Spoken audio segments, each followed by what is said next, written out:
Hi all. ഇന്നലത്തെ market analysis video കണ്ടവർക്കൊക്കെ അത്യാവശ്യം profit കിട്ടിയിട്ടുണ്ടെന്ന് ചോദിക്കും. പക്ഷേ മാർക്കറ്റിൻ്റെ അവസാനം വരെ വെയിറ്റ് ചെയ്യേണ്ടി വന്നിരുന്നു നമുക്കത് ബ്രേക്ക് ഔട്ട് ചെയ്ത് കിട്ടാൻ. അത് 25,500 ബ്രേക്ക് ചെയ്യാൻ അവസാനം വരെ വെയിറ്റ് ചെയ്യേണ്ടി വന്നു.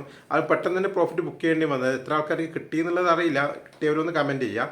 കാരണം എനിക്ക് ചെറിയൊരു പോയിന്റ് കിട്ടിയിരുന്നു, ഒരു 25 പോയിന്റോളം കിട്ടിയിരുന്നു എനിക്ക് ലാസ്റ്റ് നിമിഷം.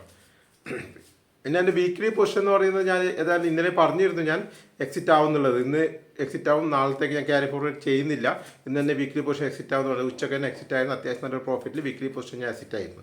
നാളത്തെ ലെവലുകൾ പറഞ്ഞാൽ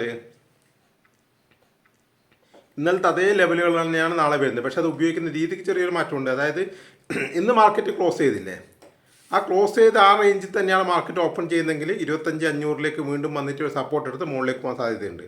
അല്ല, ചെറിയൊരു ഗ്യാപ്പ് അപ്പ് ഓപ്പണിംഗ് ആണെങ്കിൽ 25,600 അടുത്തൊക്കെ ഗ്യാപ്പ് അപ്പ് ഓപ്പണിംഗ് ആണെങ്കിൽ 600 ടച്ച് ചെയ്ത് വീണ്ടും മാർക്കറ്റ് താഴേക്ക് വരും. അപ്പോൾ നമുക്ക് ഒരു പുട്ട് ഓപ്ഷൻ ബൈ ചെയ്യാം. അല്ല, ഇന്നത്തെ ഓപ്പണിംഗ് താഴെയാണ് മാർക്കറ്റ് ഓപ്പൺ ചെയ്തതെങ്കിൽ ഒന്ന് ശ്രദ്ധിക്കണം. കാരണം വെച്ചെങ്കിൽ താഴത്തേക്ക് ട്രേഡ് എടുക്കണ്ട, തിരിച്ച് വന്ന് 25,500 ടച്ച് ചെയ്ത് തിരിച്ച് വന്നാലും താഴത്തേക്ക് പി ബൈ ചെയ്യേണ്ട. എന്തെങ്കിലും 25,500 ബ്രേക്ക് ചെയ്ത് മുകളിലേക്ക് പോകുന്നുണ്ടെങ്കിൽ മാത്രം നമുക്കൊരു കോൾ ഓപ്ഷൻ ബൈ ചെയ്യാം. ചെറിയൊരു ഗ്യാപ്പ് ഡൗൺ ആണെങ്കിൽ, നല്ല ഗ്യാപ്പ് ഡൗൺ ആണെങ്കിൽ 25,400 വരാൻ സാധ്യത വളരെ കുറവാണ്. 25,400 ഗ്യാപ്പ് ഡൗൺ ഓപ്പണിംഗ് ആണെങ്കിൽ ഈ സൈഡിലേക്ക് ഒരു ട്രേഡ് എടുക്കാം. അപ്പോൾ ഞാൻ പറയുന്നത് 25 ഇന്നലത്തെ അതേ ലെവൽ തന്നെ 25,380 25,350 ഒരു ലെവലുണ്ട്, പിന്നെ 25,500 ഒരു ലെവലുണ്ട്, പിന്നെ 25,600 ഒരു ലെവലുണ്ട്, പിന്നെ 25,660 കുറച്ച് മുകളിലാണ്. ഇത്രയും ലെവലുകളാണ് നോക്കുന്നത്. ഏറ്റവും താഴെയുള്ളത് 25,250.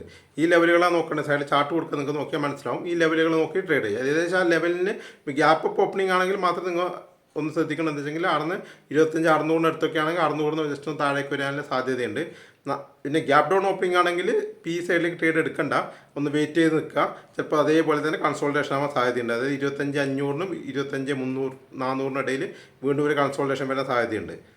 അല്ല, പിന്നെ ഇതേ സൈഡ് വൈസ് ഓപ്പണിംഗ് ആണ്, നമുക്ക് ട്രേഡ് എടുക്കാം. 25,500 വന്നതിന് ശേഷം തിരിച്ചു പോകുന്ന സമയത്ത് നമുക്കൊരു സി ബൈ ചെയ്യാം.